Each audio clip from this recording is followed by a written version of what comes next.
Hello and welcome to today's topic. And today's topic is constructing graphs from tables of values. So the goal, I want you to be able to construct a graph from a table of values. So this is just taking the first two lessons and combining them with the last lesson. So really, I'm not going to teach you anything new. We're going to go right from start to finish in this case and get an end result. All right. So here is the example I have to start on the front page or the first slide.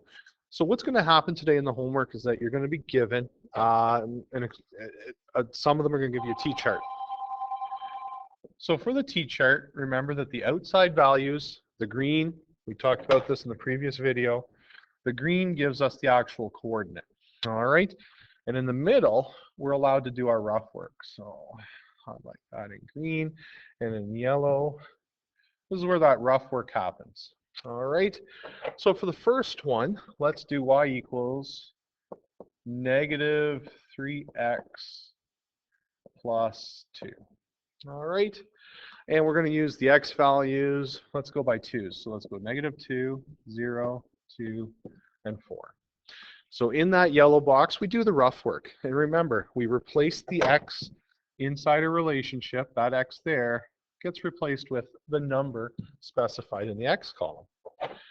So we have negative 3 bracket negative 2 plus 2.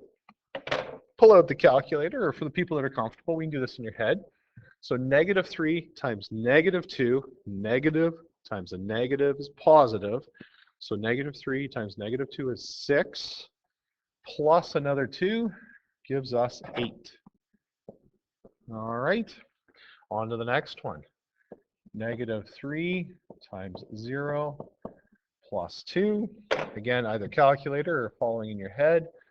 Negative 3 times 0 is 0, plus 2 is 2. Next one. Negative 3 times 2 plus 2.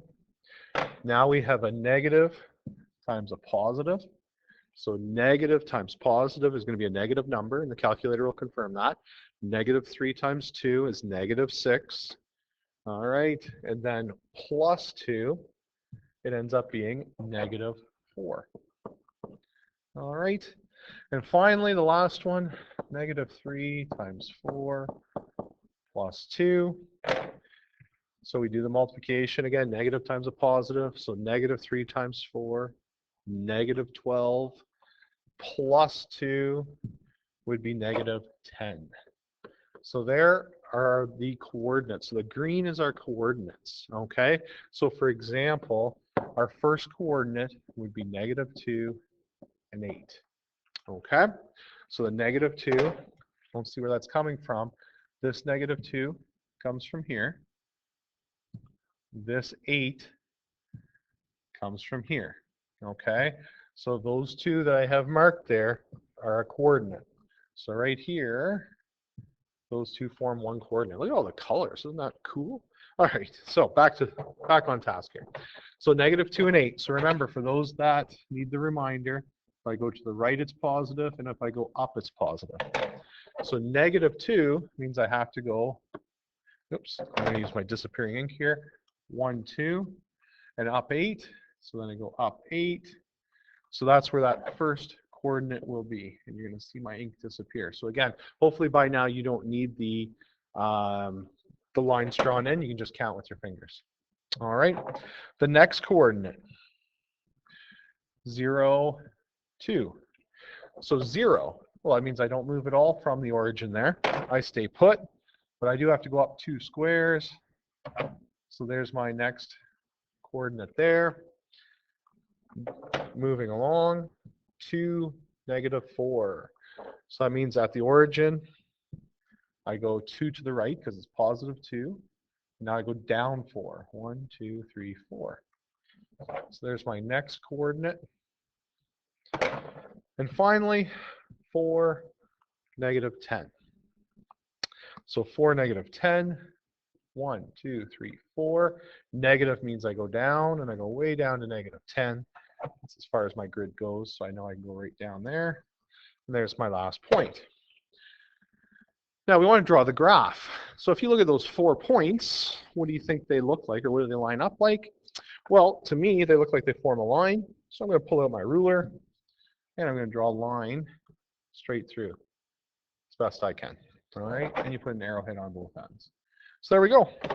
There is your first one graphed. It looked like a line, so I drew a line through it. Okay, next example. X and Y again. So again, I'm just stressing this. If you're sick of hearing it, that means that you're actually remembering it. The green is the coordinate. That yellow, this is where we do our rough work. All right, so that's where we do our rough work. I'm going to throw one in here because the homework has a couple of these questions. So Y equals, let's go with, let's go X squared minus 3. And I'll go with same numbers again. Let's go with -2, 0, 2, and 4. Okay. Now we're introducing something you haven't seen before, so I'm going to, in a second, oops, see if you recognize it. So bracket -2 squared, take away 3. Now the squared button's down below. If you are squaring something, so -2 squared is equal to -2 times -2, which is equal to +4. All right. On your calculator, most of them have either X to the Y button. Oops, sorry. On the calculator, it'll be an X squared button. So if you can find that button on the calculator, all right, that's the button you're looking for. So on the calculator, you're going to punch in -2 and hit the square button, which gives us +4, if you're doing it in your head. -2 times -2 is 4. Take away 3, and I get a value of 1. Okay, so it's a little bit tricky. This is the worst it gets. The homework does have squareds, and I want you to try them. All right, 0 squared, take away 3. So 0 times 0, 0. Take away 3 is -3. 2 squared, take away 3. So using the calculator or doing this in your head, 2 squared, 2 times 2 is 4. Take away 3 is 1. 4 squared, take away 3. So in your head, 4 squared, 4 times 4 is 16. Take away 3 is 13. Okay, so there are the coordinates that we're going to plot. All right. So again, remember, this -2 goes with this -1. All right, so the first coordinate I'm going to plot is -2 up 1. So it's going to be right there. The next one, 0, -3. So 0 means I don't move left or right, but I do got to go down 3. 1, 2, 3. So there's my next point. Moving along, 2, 1. So I go over 2, up 1. There's my next point. And finally, the last point is 4, 13. Now, some of you are going to be saying, whoa, wait a minute here. 4, my graph only goes up to 10. Big deal. It's not the end of the world. You can either guess at where it is, because you know it's just going to be a couple more squares, or don't plot it. It doesn't matter. It's not going to change the answer here. So there are points. So does it form a line? Well, I'm hoping, again, I can't see your hands up, so don't worry about putting your hands up. But it doesn't form a line, okay? What it does is it forms a smiley face or a curve. So don't use the ruler here. And what you do is you just connect the points with a curve, and it looks good enough, okay? So that is what we call nonlinear. It's not a line, all right? And that's, some of them are going to turn out that way, okay? So there you go. So that takes us from what we learned yesterday and then applies what we learned the first day and puts it all together.